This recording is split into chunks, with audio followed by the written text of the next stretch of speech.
I will hand it over to Professor Uma Ramakrishnan. Hi, everyone, and thanks for joining us.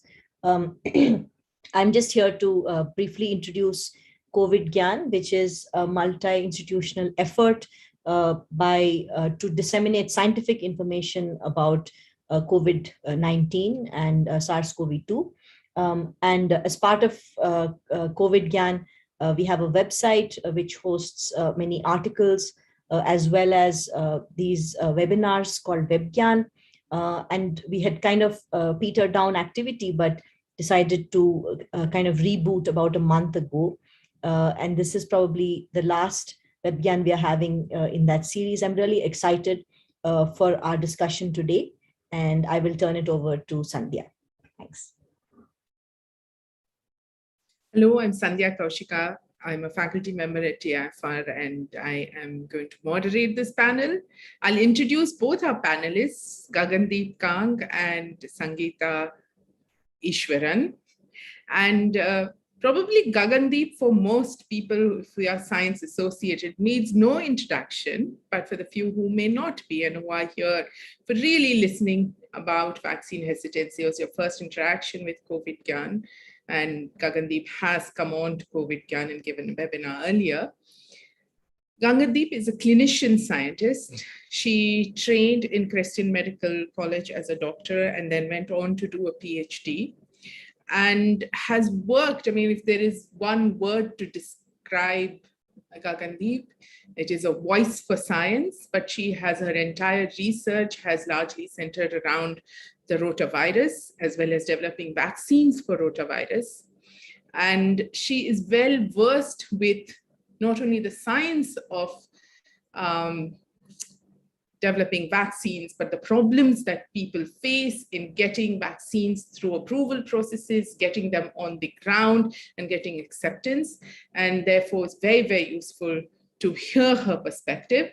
She was also the director of the THSTI in New Delhi, and is the first woman to be elected as the fellow of the Royal Society, and was awarded the Infosys Prize. And more recently, she's a co-author of a book, which is India's fight against the COVID-19 pandemic. And if any of you follow her on social media, you know that she puts out and draws your attention to several issues associated with COVID and vaccines against SARS-CoV-2 throughout her Twitter handle, which has been very useful. And some of us who have been listening to her since last year, in fact, the first time I heard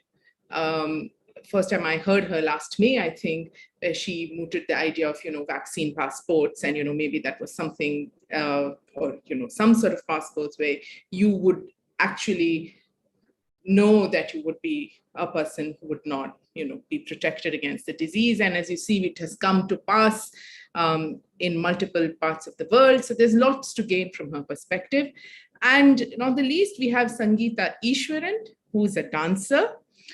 She is a Bharatanatyam dancer who has learned from very well-known people, for instance, Padma Vibhushan Kalanidhi Narayanan. She has also trained and studied over 50 dance forms, and is a recipient of the Rotary Peace Builder Award for COVID relief work. But really what is of great interest with respect to our panel discussion today is that she's developed this Katradi method, which is based on 5 mediums of understanding, which is physical, sensory, intellectual, emotional, intuitive. And she uses these to essentially work for social transformation. And in this COVID pandemic, she has been one of the people, Katradi has been at the forefront of COVID relief work, working across multiple collectives where they have helped migrants reach home, distributed rations and food, meals, water, opened several homes to shelter women fleeing domestic violence, started a free kitchen, and also created educational materials to destigmatize COVID and have vaccine awareness programs. So you have someone who's working on the ground, And you also have someone who is well versed in all the research angle of things and is herself a doctor and both a scientist. So welcome, and we really look forward to hearing what you have to say about vaccine hesitancy. Even though there are limitations in vaccine supply, we still have groups of people who are reluctant to take the vaccine, and it's something that we as people who belong to the scientific community and Indians at large have to address face on. Thank you. Gagandeep, over to you. Thanks, Sandhya, for the very, very generous introduction. It's kind of intimidating to read about Sangeeta because she's done so much and knows so much. 8 languages, I believe, in addition to all the very many people and many strata of society that you've helped. So I think if we've learned anything from this pandemic, it's that we all need to function together and find ways to be able to work together. So today I'm going to be talking to you about vaccine hesitancy. And it's interesting that we have a situation where, as scientists, we find it tremendously exciting that we've managed to make vaccines so quickly and that the vaccines work so well. And yet we wind up in a situation where many people are a bit doubtful about these vaccines, unsure about whether they will work, what kinds of short and long-term effects they will have, and whether they should be using them themselves or allowing their families and loved ones to get vaccinated. But vaccine hesitancy is not new. It's been around for all vaccines. Somehow this idea of putting something foreign into your body is something that a large stratum of society seems to view as being an alien process. We are quite willing to take drugs when we are sick, but when it comes to being healthy and taking something that prevents infections, then that's a whole different ballgame. We then think, do I really need this? Does my child need so many injections? What are the chances that I would get sick? Many times it's like, if I get sick, I'm generally quite healthy, I'll do fine. Why would I subject myself to something that I've heard has dangerous side effects? So vaccine hesitancy is actually quite complicated. It's also very context specific. It varies from society to society. It varies across vaccines. So we also know that hesitancy is a very real spectrum. So some people are willing to accept everything. Some people are going to refuse everything. Others are concerned about timing. They think it may be okay, but they tend to be unsure. And then the reasons for all of that can vary quite a lot. So really, hesitancy is a delay in acceptance of vaccines or a refusal of vaccines, despite vaccines being available. Now, what are the reasons why we have hesitancy where vaccines are concerned? It's many factors. It can be the kind of communications there is. Some people don't accept vaccines because of their religion or culture.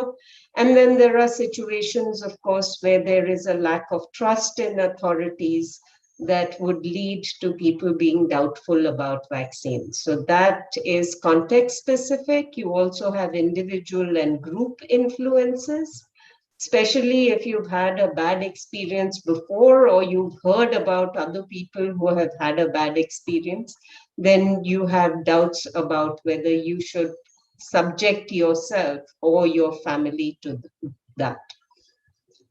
Then there are, of course, when it comes to children specifically, why do I need to give my child three injections at the same time? There are doubts about where the vaccine has come from.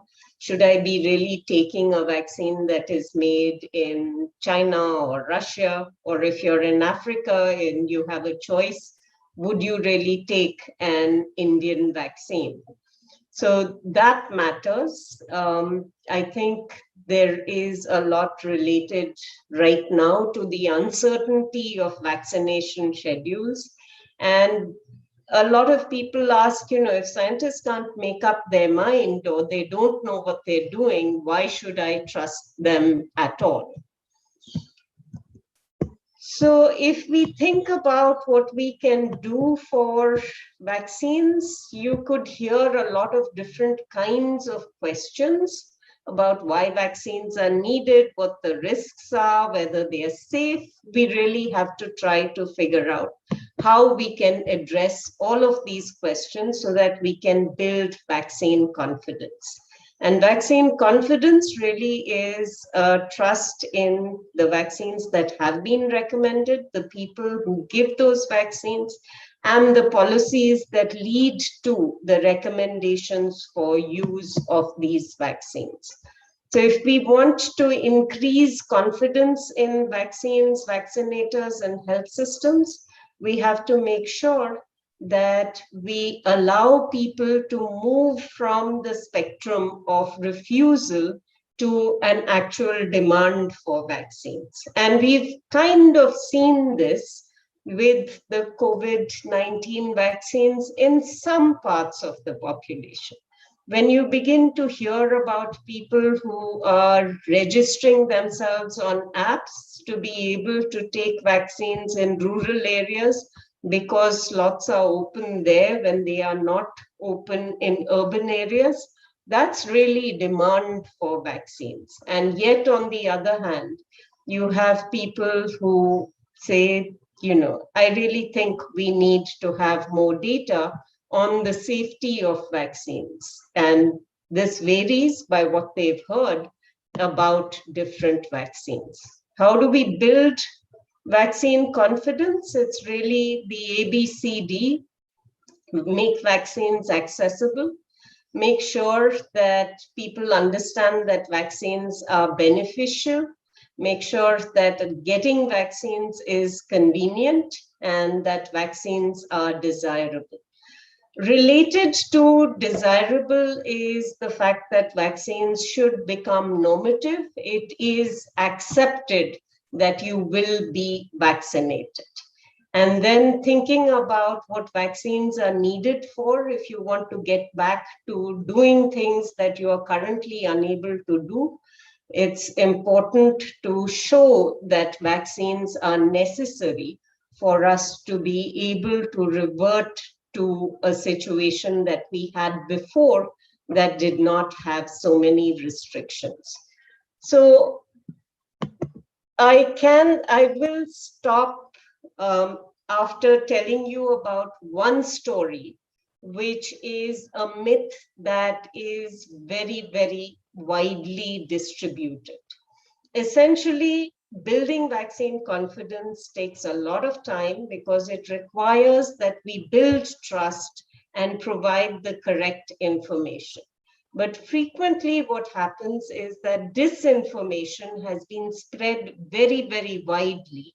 And unless we understand how to have an explanation that uses science to counter that disinformation, it can be very difficult to address those myths. So I've chosen one specific myth that I think is very important. And this is one that came out in December, when we were told that a very important person who had been part of Pfizer, the company that actually developed the first mRNA vaccine, someone who had headed research at Pfizer, someone who had been a member of the German authority that recommends vaccines.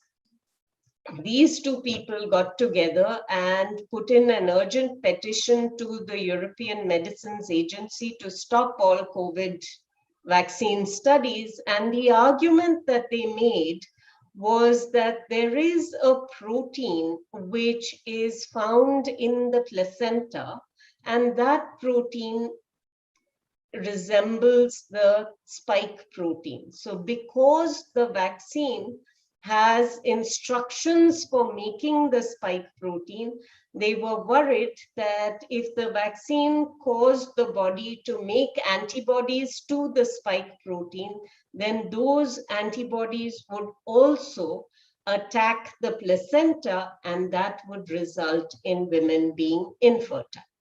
Now, what I'd like you to look at on this slide is the fact that the sequence of the spike protein is 1273 residues. That's shown as what's here as user seq 1. Sequence 2 is the sequence of the syncytin protein.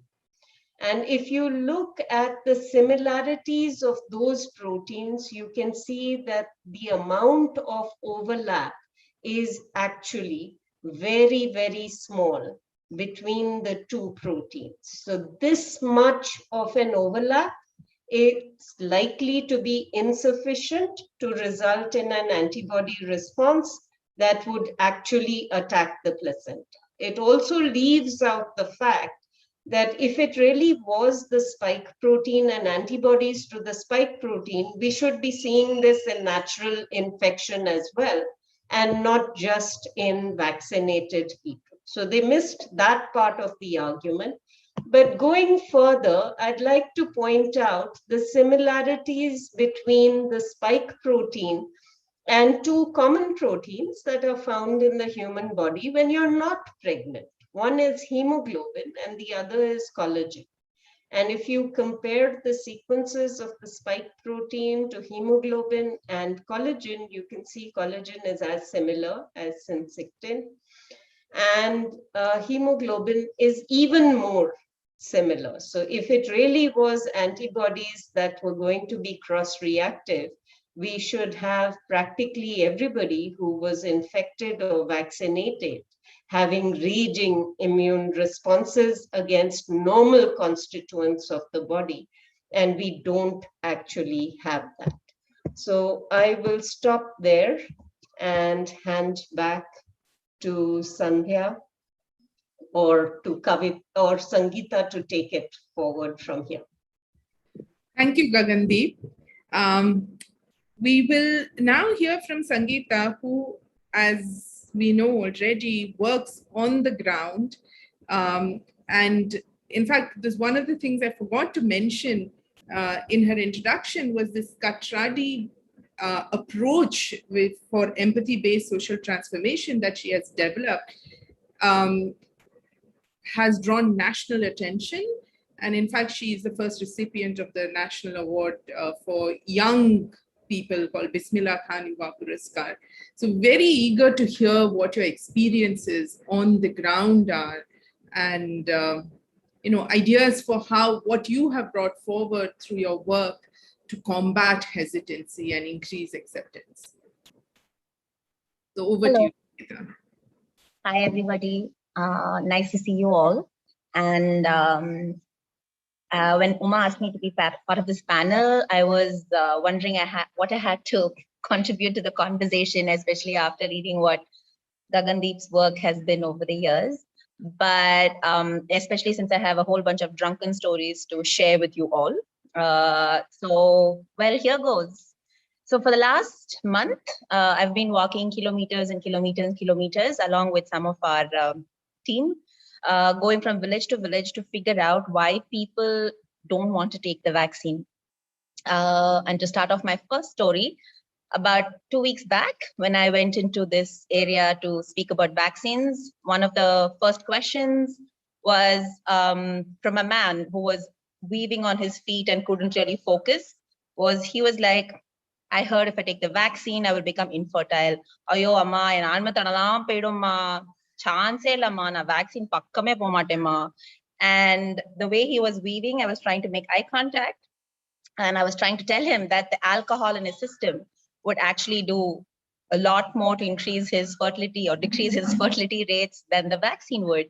But that was just my first experience finding all these strange reasons, rumors, and myths that had proliferated through WhatsApp, through word of mouth, through what my third cousin in the village 5 miles from here said.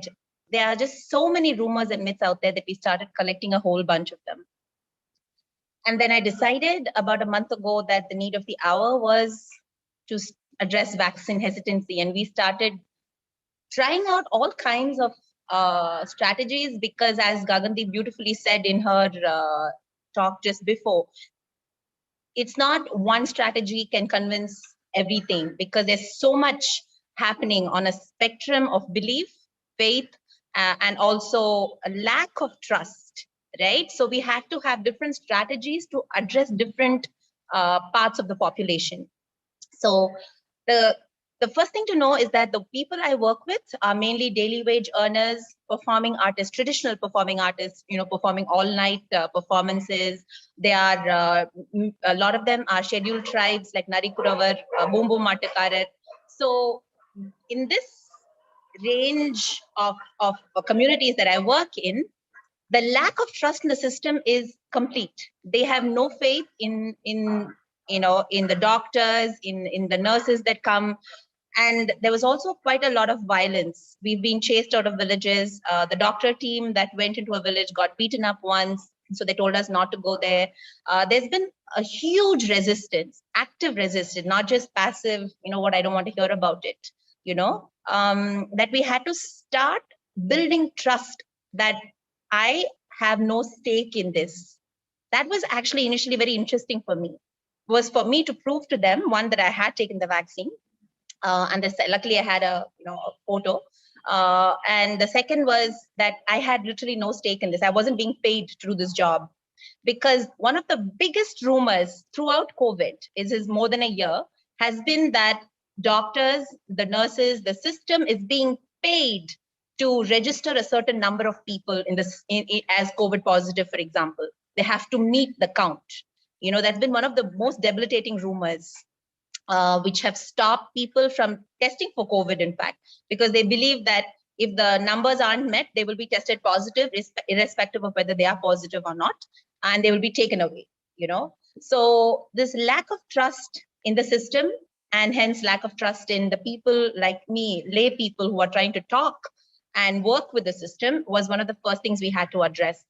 So I decided that giving them facts is not of any use. It's not about facts anymore. Who am I? Why should they trust me? Like one man said, "Ni yarama na settu ponaga enna ungalukku?" Who are you? If I die tomorrow, what's it to you? Right? So what is it to me? So I would start all our group discussions with this really funny exercise called Big Eyes and Small Eyes. For the first 5 minutes, people looked at me really weirdly, because I'd be like, everybody big eyes, and everybody small eyes, big eyes. And they would actually do it because it's fun, and not much fun has happened to them in the last few months. So they would do it, they would laugh, and we would do this another exercise where we would exchange. We're all masked, of course, so the eye is the only thing that can be seen. And we would exchange positions where they were standing. So the whole point was to get them a little destabilized, but also get them to laugh. And I found that when I did these small exercises and opened the discussion afterwards, they were more willing to even listen to me, meaning I wouldn't get beaten up, which is a plus always, right? So I would start from a point of first building that personal trust, and then speaking to them about what is a vaccine, how does it work, and with very basic information. I'm not a scientist, so I just knew a little bit about it as informed by the doctors on our team. And we would talk about vaccines. We would tell them there is no pressure, you don't have to. And we would collect questions. What were the questions they were asking? So the questions they were asking were very, very simple. One was, I have, the minute I would say I am coming from from Katradi and we're talking about vaccines, they'd be like, oh, man, I have heart problem. Let's not talk about vaccine. Immediately, everybody would get a heart problem because they didn't even want to talk about the vaccine, but they didn't want to reject me, right? Because they liked me, but they didn't want to talk about the vaccine. So the whole thing about the vaccine is to protect those who are at risk was a very important point we had to bring out. If you have diabetes, if you have a heart issue, if you have, BP, then actually speaking, you should be on the first line, to get the vaccine. So to talk to them about it, I would do also breathing exercises, to start off the whole thing so that they would calm down and actually listen, right? So this was what was happening in the group discussion formats when we would talk to influencers, like important people in the different villages, as well as the groups that they would gather together. And as rightly pointed out just before in this discussion, I would target women a lot more, like through self-help groups. Suyo Udavikuru, they are called in Tamil. The women self-help groups were one of the biggest groups that I would talk to, and also the Nuru Nalvele, that's the NREGA scheme, right? 100 days work scheme, which were mainly women working to desilt the lakes. So as I gained experience on how to talk, there were two things that were very effective as arguments I found. One was everybody was fed up of lockdowns. It was killing their children's schooling, and it was killing their livelihood, and they were sinking deeper and deeper into poverty because of lockdowns, right? So one of the biggest arguments I would present for vaccines was that, the only way to bring numbers down once the cases start to spike is a lockdown. We have no choice. The government has no choice. None of us have a choice. We have to distance, and we have to bring in a lockdown. Whereas if you vaccinate, the chance of it spreading, the concept of herd immunity, I would try and explain it to them, and we would walk our way through it. And that was one of the biggest arguments that would convince them that, we can avert lockdowns maybe to a certain degree till we can get control of the virus. Another thing that was really huge was the whole, I think Luc Montaigne, there's a picture of this guy floating everywhere in WhatsApp saying in 2 years you will die if you take the vaccine. This is one of the biggest fake news spreads I've seen. And I have random people across Ranipet, Tiruvannamalai, Kanchipuram districts showing me this WhatsApp forward saying in 2 years you will die. So we started apart from face-to-face discussion, we started another team where we were gathering fake news, stamping them as fake after asking people if what was true and what was right, and then spreading them out again. And then we realized that just stamping fake news as fake and sending them out, we have huge volunteer teams operating for this, was not enough. So I work with Kattekuta artists. They are like all-night Ramayana, Mahabharata kind of artists. So they are very popular in the region of Tiruvannamalai and Ranipet where I work. So they made small performances, which we started performing in villages, like half-an-hour performances, along with, of course, the police and the tehsildar, so that we had proper, social distancing. This was during the height of lockdown. We already started it by the end of the second wave, because we knew that vaccine hesitancy was huge at that point. So with police protection, we started performing. And that, I think after one performance, we had 1,500 people signing up for the vaccine. I think I'm talking too much, but the whole effort has been on the ground, talking to people, building trust with the community, as well as giving rations. Because if they lose 1 day of work, it's a huge impact on their family. So we give them rations like 10 kilos of rice, some groceries. We got funders to do that. If you guys would like to fund some, yay, just kidding. But yeah, so we went in face-to-face, but we also built an online social media presence with fake news, with the memes. We've got a whole bunch of Vadivelu memes going to be premiered this week. He's a very popular Tamil actor, comedian. And then we have the fake news stamping, and we've built videos now of the performers doing Kattekuta, giving the right information about COVID-19 as well as vaccines. I think I'll stop for now, and maybe if you have questions, I'd love to talk further. And I definitely want to learn more from what Gagandeep and all of you said. That was marvelous. That was simply marvelous, and it was so good to hear your experiences. And we are now open. The floor is open for questions. So if you have, let me take the first question which has come, which is Somnath Biswas is asking, which part of the country are you talking about? Where is this outreach happening? Sangeeta, can you sort of share that with us? And is Katradi working? I mean, I know you spoke in Tamil, I know Tamil, and so I was able to recognize that. But I noticed that Katradi works in many parts of the country. And I was wondering if you can share some of the stories from other parts, if you guys have worked there as well. So I'm based in Tamil Nadu, and right now we're working in Ranipete and Tiruvannamalai districts, and a little bit in Vellore. And because our performing arts teams, they wander a lot. So since we have a whole bunch of nomadic tribes and nomadic kind of performers, they are covering more than 200 villages in the next month for us, hopefully, right? Taking their messages forward. The blueprint of Katradi has been of the vaccination awareness program. We are sharing it now with other grassroots programs that are interested across the country.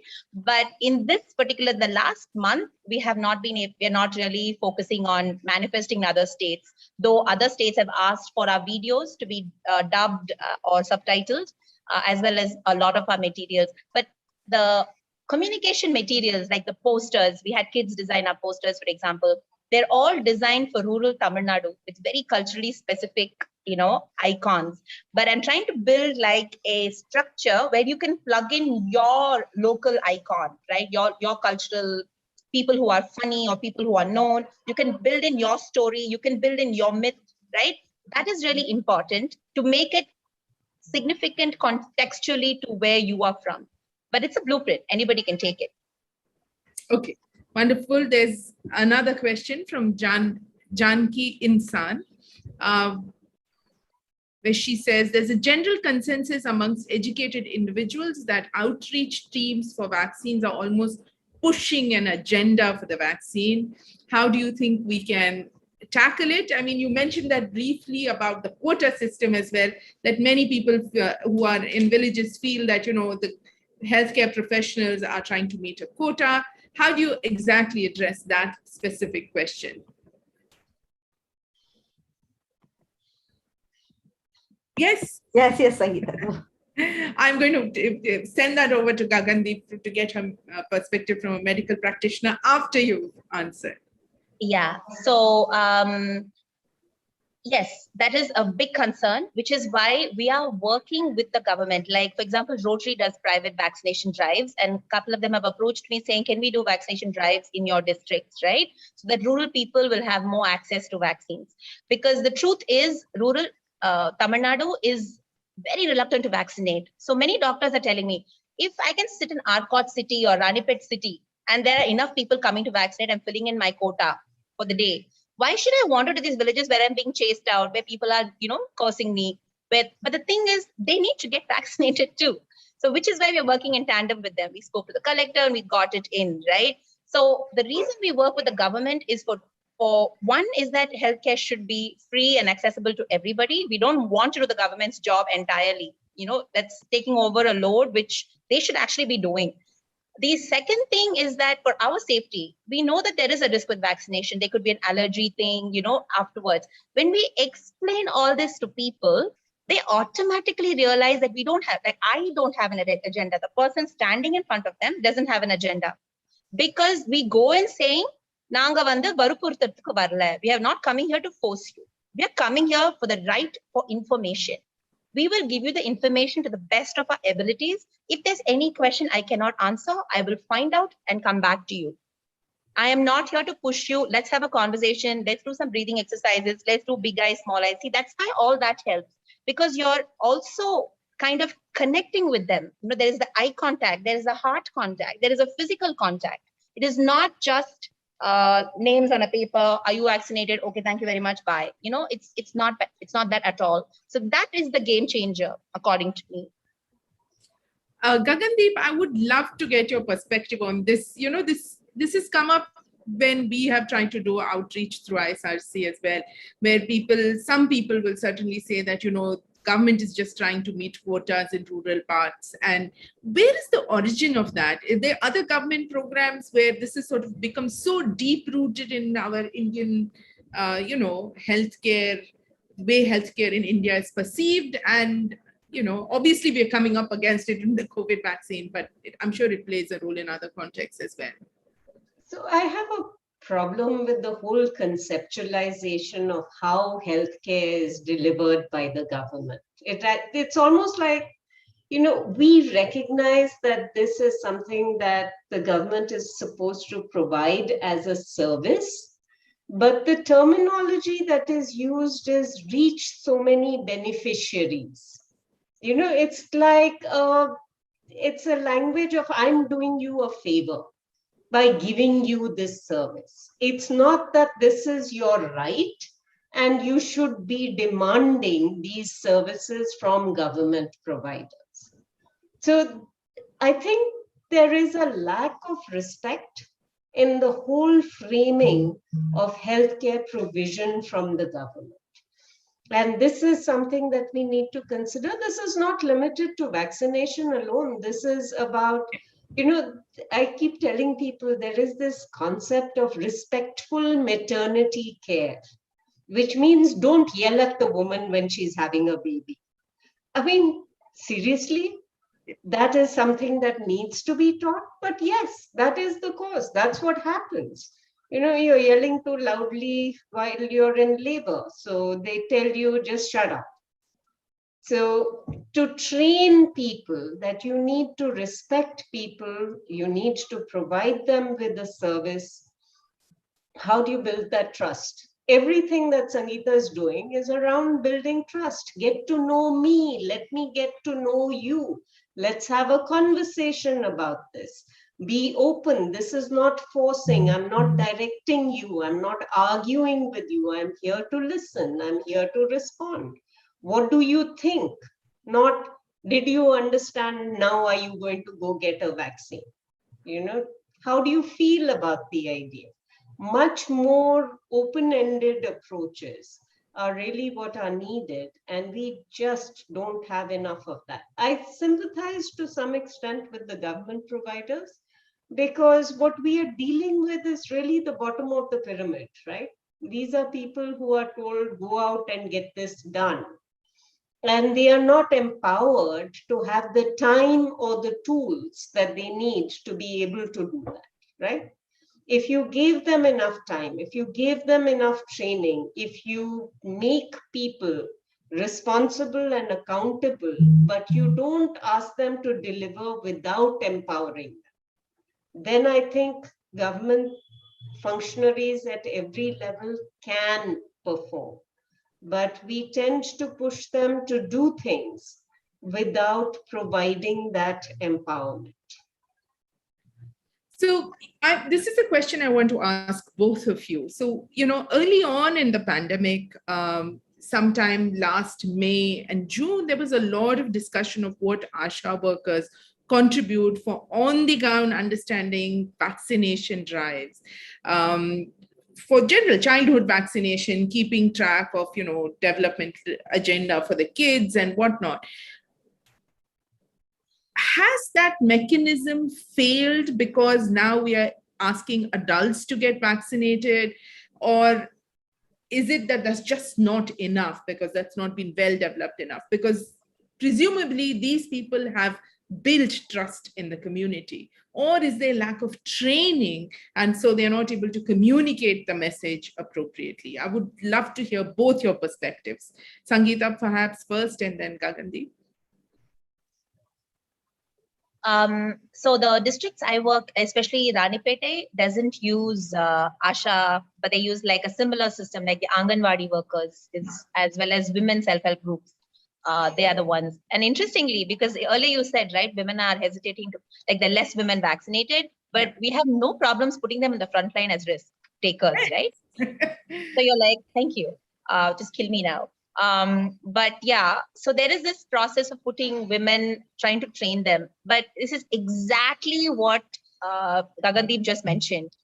They are trained without information. So they have one part of the puzzle, which is the trust with the community and the emotional, the emotional, they are emotionally invested, but they're not trained and they're not given proper information. Even nurses, like I've had nurses, one of the biggest problems with getting men to vaccinate the villages is because all nurses, all doctors are telling them, if you vaccinate, you cannot drink.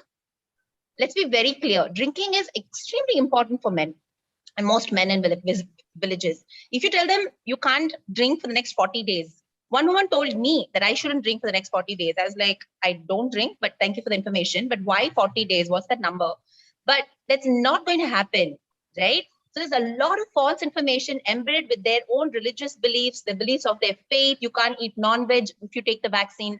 So all this stuff is being pushed through as information as well.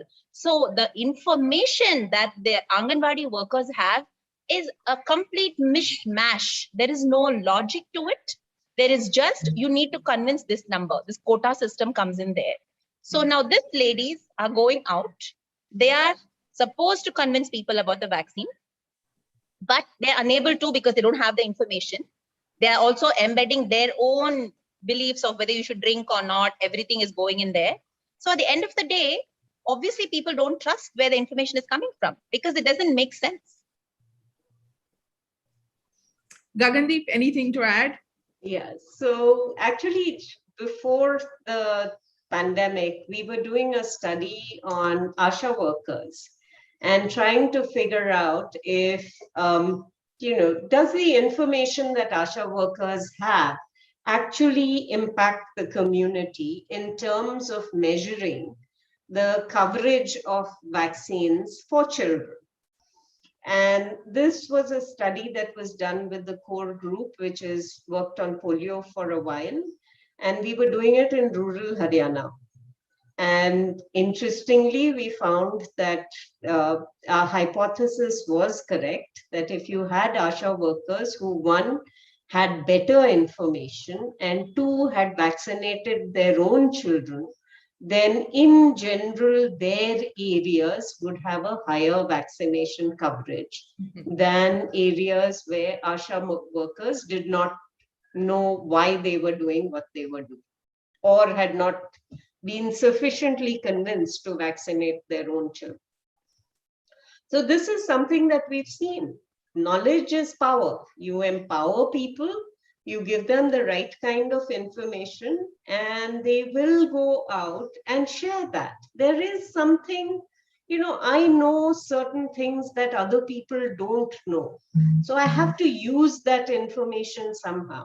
If my information is for the benefit of the community, then that does good for me and does good for the community. So absolutely.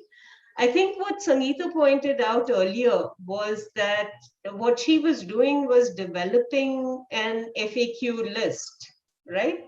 And that's what you need for ASHA workers. You need to be constantly collating the questions that they have and providing them with the information that they need to be able to answer those questions in their community. And it will change. It will depend on your community. Including the fact that you have WhatsApp messages saying a Nobel laureate claiming that in 2 years after getting vaccine, you'll be dead. I did address that on Twitter. You did, and I loved it. I loved it when you addressed it. But, it's just remarkable that I'm hearing the same thing through Sangeeta.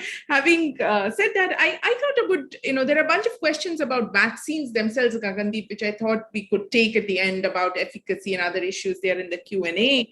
But I thought we come back to hesitancy. The data that's coming out from India, that as far as I'm aware, or the most recent one, still shows that few women are getting vaccinated than men. And do you know, is there any special hesitancy for that?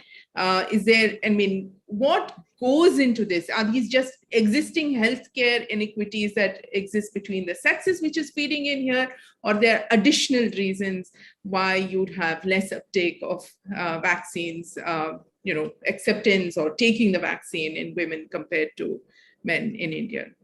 Well, I use this example a lot, but if you look at hospitalizations in general for common illnesses, it's always 60% men and 40% women for the same problem. And I think that is something that has not changed for vaccines. Women are supposed to be the homemakers, the caregivers. So if the woman is going to wind up taking time out to get vaccine, someone has to arrange for her to get the vaccine. If she gets the vaccine at the same time as the rest of the family, and she can't look after the rest of the family while they have aches and pains, well, she's not going to get vaccinated. And that's pretty much what we are seeing. When we talk about women getting vaccinated, it's always about, if I have a side effect, then who looks after everybody else? So I think unless we actually set up to address this problem very specifically, we are not going to solve it.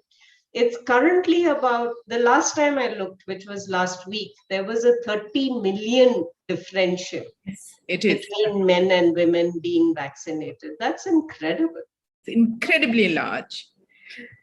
So Sangeeta, if you're going to villages, isn't there a village support system that women who are caregivers can sort of draw support from while they get vaccinated? Or is that something completely out of the bound? Because people know each other in smaller communities. Yeah, so actually one of our main goals in the last few months, especially after the second wave or during the second wave even, was to create core groups in villages that were correctly informed, who had access to information. It's not about correctly informed, that's wrong, because it implies that I have the correct information, which I don't, right? But I'm providing channels through which they can inform themselves better. And once they have a base level of information, they are able to make more complex decisions, and then they can absorb more complex information, right? It's a role, you're on a roll after that, once the baseline has been set, like all of us, right? So that has been one core mission, is establishing groups in the villages that I work in where we can go back, so that it's not just for this particular, right now it's vaccine awareness. Tomorrow, who knows what it will be. About 2 months ago, it was about reporting fever and reporting COVID symptoms. So we always need groups of people who are informed and who can then spread it among their peer groups. So our our volunteer groups in these villages, we have now started going strong in 3 villages, which sounds small, but we're also learning, right? It's our first month and a half into it. But we have now started tentaculating out to about 20 villages. And it comes back to that core of people. They are women, they are men, they are teenagers. You have to have a range of also castes, because villages are hugely built along castes. You can literally go into a village and talk to an entire volunteer group and miss an entire community, because if there's 2 volunteers that are convinced, they will bring in more people from their community, and you've missed half the population. So it is to make those groups inclusive, it's make them more informed, make them cross borders, which you think you're in 2021, right? But those problems haven't gone away. Absolutely not. So these core groups then also are talking about support systems, because the common thing, like Gagandeep says, is a woman says, they're going to take me off for 2 weeks because I tested positive. Who will take care of my children? I won't go get the corona test done. There's so many women who've died because they haven't reported their symptoms. I know personally women who have died. The women of the children that come to the mothers, the children that come to our school, several have died and they have not been registered as COVID deaths. But clearly when I go talk to them, they've had the symptoms. But the thing is, how can I leave my family and go? Right? That's why the support system is key. It's crucial. And that is actually the larger vision. Vaccine awareness is the current mission, but the vision is developing groups that have information and are willing to spread it and are not divided on caste lines. So we are starting an entire campaign starting on Saturday, Sunday, where we have bunches of volunteers coming through, and we're doing our orientations is not only about information.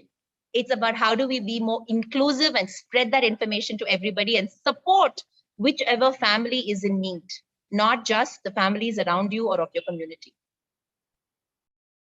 I was told by Pavitra that there is someone who wants to ask a question live on air. So Pavitra, maybe you can let them in then. Yes, Basavaraju, do you want to ask your question? You can unmute and ask. Okay. Maybe it's an error. Okay, please carry on.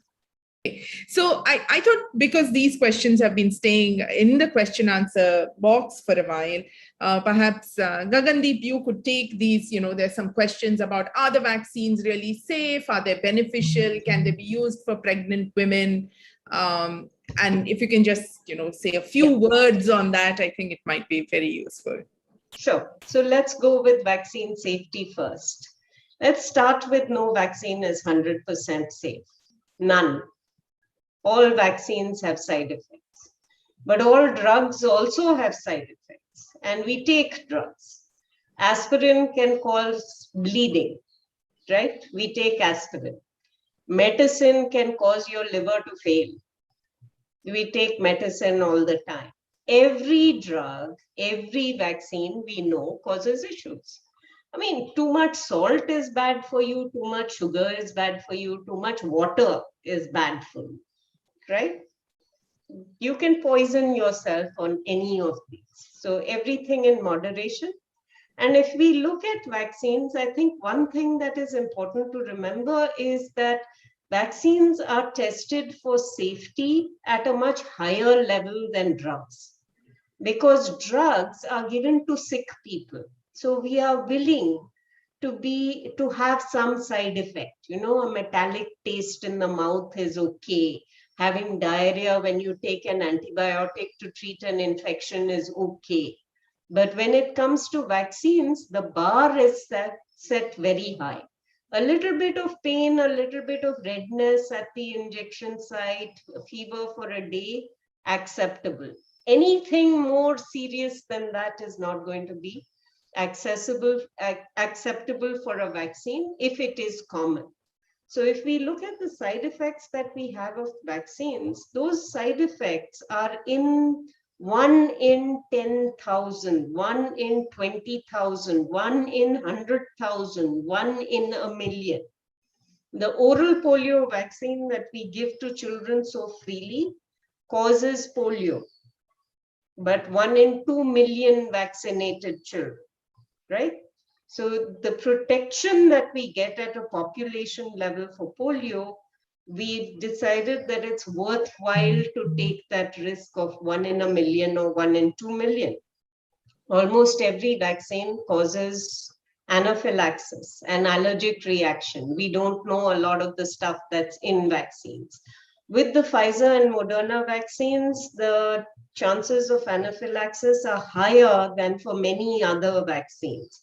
For example, in influenza, you get anaphylaxis 1 in 800,000 vaccine doses given.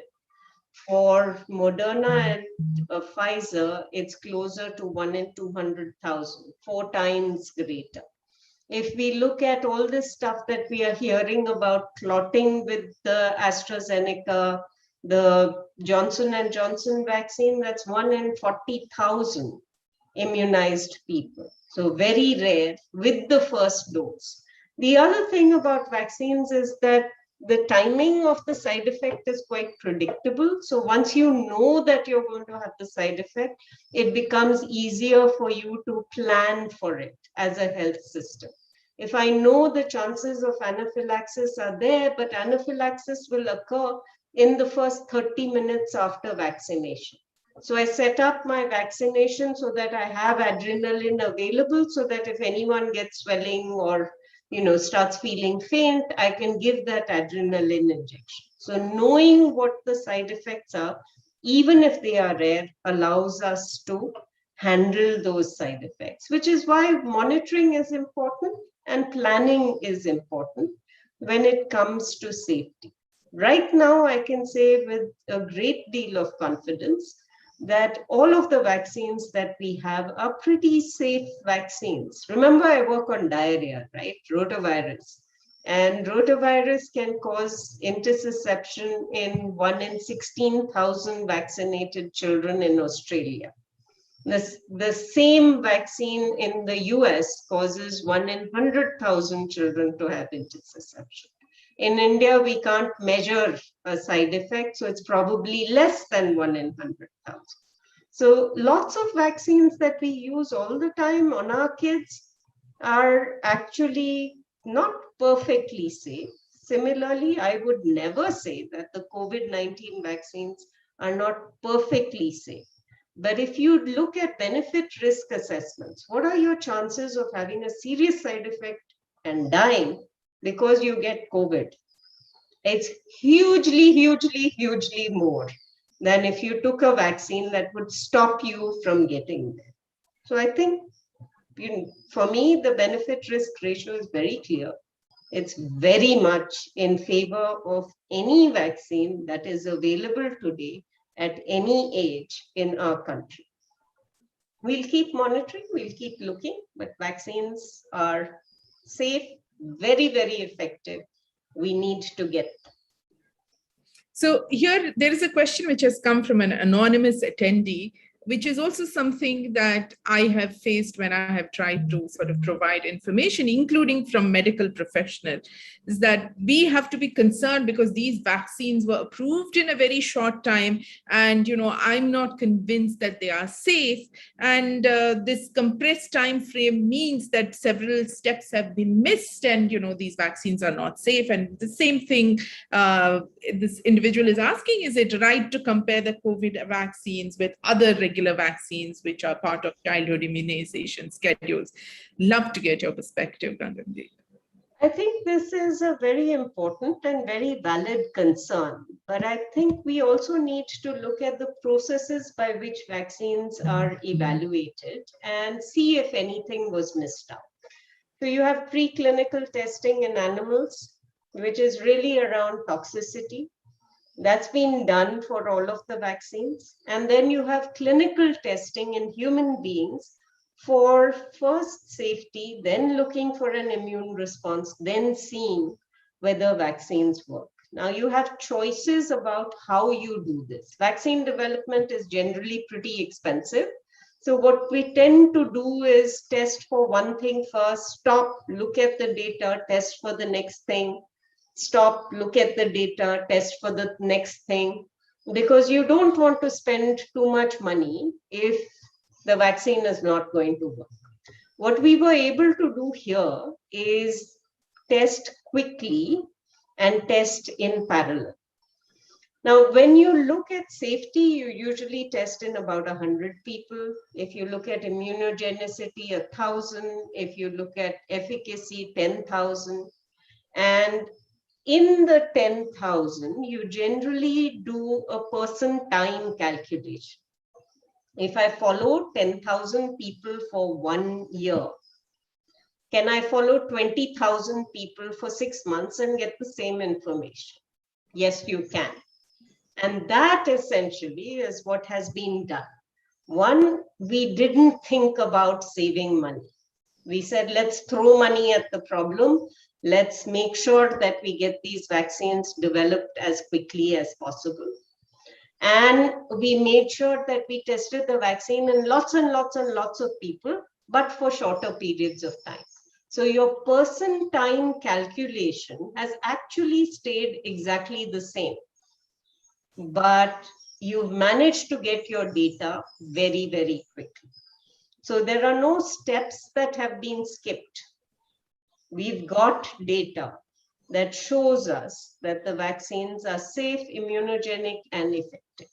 The question that is not answered is how long will protection last?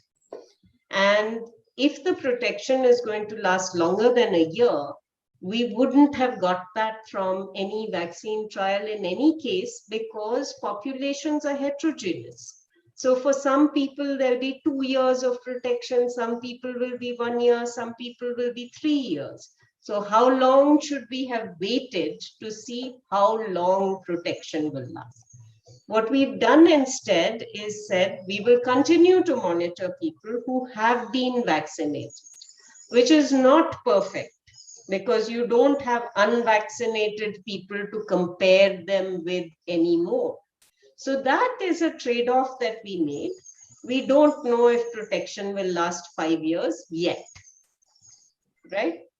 It's looking likely. We've got data now for people who were vaccinated 6 months ago. Protection's looking good. We have data from people who were infected 11 months ago, looking like they are protected. So the prediction now is that it's likely we'll have protection for more than a year, maybe 2 years, but we'll have to wait and see. So that part I agree. We don't have long-term protection, but we might not have got it from a trial in any case. Okay, we've come back, Sangeeta, to you, because you were mentioning the pernicious WhatsApp forwards and how difficult it has been to combat. Here's a suggestion which has come in from the question answers, So what do you think about a news channel in vaccine hesitancy to address that? Or is there already a lot of media being thrown at people and we should really only be looking at on-ground trust building exercises? What's your thought on it as a person who's on the ground? Or maybe a signal channel where you can send, information on combating vaccines. What is your thought on how vaccine hesitancy is being combated outside of such small groups like where you're doing on-ground work? And is it even going to be effective?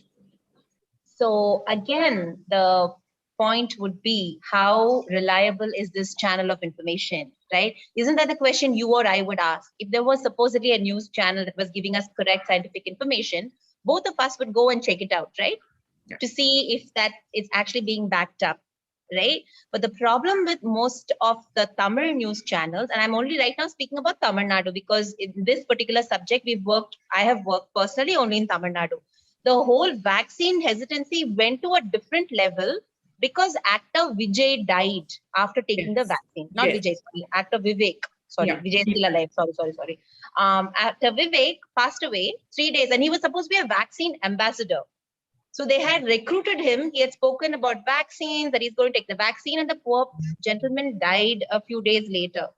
And the news came, and I also looked into it, and they said that he would have died anyway, irrespective of being vaccinated or not, because he had heart issues, right? That's the news that came out. But in the meantime, one of his friends went viral talking about what is in this vaccine. He took the vaccine, he died, the whole hangama happened, right? So that is the idea of having vaccine ambassadors was great. The idea of tapping into the Tamil filmdom was great. And there was this unfortunate incident. Now, having a news channel that addresses vaccine hesitancy, I would say, why not have a news channel that addresses proper information giving? Again, I'm coming back to the whole core volunteer group idea, right? That why can't we have a news channel that talks to people about the right thing, especially during the pandemic, giving them information about COVID, like whatever Gagandeep told me today, a lot of it I knew because I'd read up, but there was so much new stuff. I've been taking notes because I really want to understand better how to inform myself, right? Imagine if there was a news channel that I could watch rather than me going all over the internet and different news channels and trying to read up stuff. It would be great, even for all of us, to have reliable news channels, whether they be newspapers or a TV channel. That's fantastic. But of course, yes, that's a fantastic idea. But I don't know, tapping into the media is just so hard. And especially Tamil news, a lot of it is so sensationalist. I mean, it's all drama, right? So I have no idea. In this case, I'd also like to share a story from our own end. So, when we've been doing through ISRC, the Indian Scientist Response Against COVID-19, we would do these conversations with people who would call in, and we would have, we put in a lot of effort to it, so the people who speak the language well, we would prep them, and, I would keep updated with all the science. I think I've even bugged Gagandeep with emails. And we would see that many of the local media channels, we would reach out to them and say, hey, we're just giving information. Do you want to come? There'd be a lot of hesitancy to come and even hear the information. Oh, COVID's always there. Why don't you give us something? Are you going to talk about deaths? We said, no, not going to talk about deaths. That's something that you can report. We're just giving information that you can help your readers or listeners. And there wasn't as much uptake. So I think it's sort of, you say there should be trust, but also that the media sometimes have different priorities, obviously. Just to put in a word there, that's because it's transactional. The media is always looking at, suppose you want to have a viable TV channel. Viable means it has to be profitable. Now, this cannot be maybe a profitable endeavor. But I can assure you, if someone starts it as a non-profit endeavor, there will be enough people plugging in from different communities who want to have the right information. So I think sometimes the right to information has to manifest in this way too. The person who asked this question is perfectly right. This is a beautiful way to disseminate information, but because it's not profitable, you won't get maybe the kind of viewer ratings that you would get. We don't consider the idea, but it is not everything in society, we all know it's not about being profitable, right? So I hope someone might take this idea up because it's fantastic. Do that. So let me ask you another question from your outreach work. Are people concerned about vaccines for, getting the COVID vaccines for their children and for pregnant women? Because those are two vulnerable populations with usually communities are very keen to sort of support and care about. Is there any discussion of that you're seeing? Because currently it's only, 18 and above. I'm having such a trouble time trying to get people who are right now ready to vaccinated. So I don't think any pregnant women are stepping forward to get vaccinated right now. Even menstruating women, there's so much stigma against people who are menstruating shouldn't vaccinate, people who are this shouldn't vaccinate, shouldn't that. So getting people to vaccinate is just so hard right now. Nobody's asking me those questions at all. They're more trying to escape me. Corona madam vandachi kalmanga. Like Corona madam has come. You're not even thinking about children in school? I thought that would be something. No. There's been no school. None of the kids have gone to school for more than a year. Like one of the biggest things we're doing in Katradi now is getting buses to go to children now with school material, because nothing has happened in a year. And that's actually one of the biggest arguments we give. You've lost your schooling, you will lose your future. Please vaccinate. Otherwise, kids cannot start their schools anymore. So Gagandeep, what about pregnant women and vaccines for under 18? Obviously, school has been shut for so many people. This is going to really cost our nation. I think I don't think we should vaccinate children till we reach a certain proportion of adults being vaccinated. Children with comorbidities, especially 12 and above with comorbidities, I would prioritize them for vaccination, but that's not part of the program in India yet.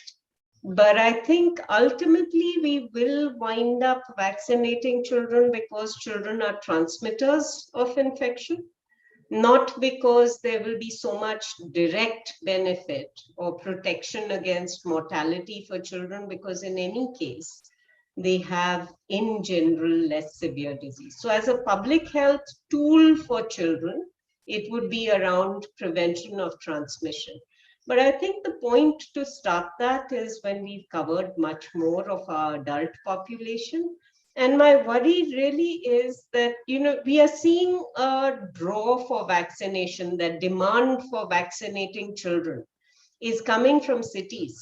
It's coming from the middle class, from people who have access to the internet, whose children are already in, learning online and have not had the interruptions to their education that children in rural parts of the country have had. And my worry for policymakers really is about not reaching people in rural areas. Remember that in urban areas, we have access to information from multiple different sources. In rural areas, we don't. And this is our first adult immunization program. I don't get why people don't see that this is different from routine immunization. It is so different. It requires so much more effort. And we are not putting in that effort, other than Sangeeta. Well, Uma is here. Sangeeta, you're muted. Uma is here, probably giving us a signal that we need to wrap up. Yeah. What is it that you would like to share with us, Sangeeta? Is there one burning thing that you would like to tell us? And please tell us how, if people want to join up with this volunteer effort or contribute to it, let us know that as well. So actually what I wanted to point out was something Gagandeep said right in the beginning, and that's like my biggest learning today. When we are healthy, we don't want to take anything. That is the key. That's something I have to go and reflect on, because I am asking a bunch of healthy people to go take a vaccine that has so much of mystery and rumor around it. So I have to think about that. And I really thank you for all the information today, because I think a lot of the strategies, we're going into major strategic mode from tomorrow onwards for 3 days to build more strategies to reach out, because we want to go online and then train other on the ground movements to work on this. And I'd really appreciate it if if anybody wants to volunteer, please reach us at katradi.org. We have our email addresses there, because we do need we do need a lot of help in building more material, especially posters. As more information comes, how to make that information bite-sized, accessible, right? That's really a huge need for us. But thank you so much. I learned so much today. Thank you, thank you, thank you. Gagandeep, anything, last thoughts that you want to share with the group of people who are here and will watch it later on YouTube? I think it's basically around, it sounds so much like a cliche that we have to vaccinate our way out of this pandemic, but it is so true. We've never had vaccines that have been so good and have worked so well. Right? For a respiratory infection, this is like magic for me. We have a public health tool and we are not using it. It just seems completely nuts that we are not doing more to get vaccines out to people. Anybody who has a responsibility to society needs to do this. I would actually like to ask you, I'm sorry, I shouldn't jump in with this, but this is something that I've been thinking about for a while since I've been sort of doing this outreach in my own small way. We sort of roll a lot of things under vaccine hesitancy, which are probably more problems of access more than hesitancy. And that's something which I feel, Sangeeta, through her work, is trying to address access to information, access to the vaccine itself, access to people who would, deliver the vaccine in an ethical manner and answer questions. How much of it is hesitancy per se versus, just access issues? And that's something that I think at all levels we need to think about, would be my take from everything that I've heard today. I think you're absolutely right.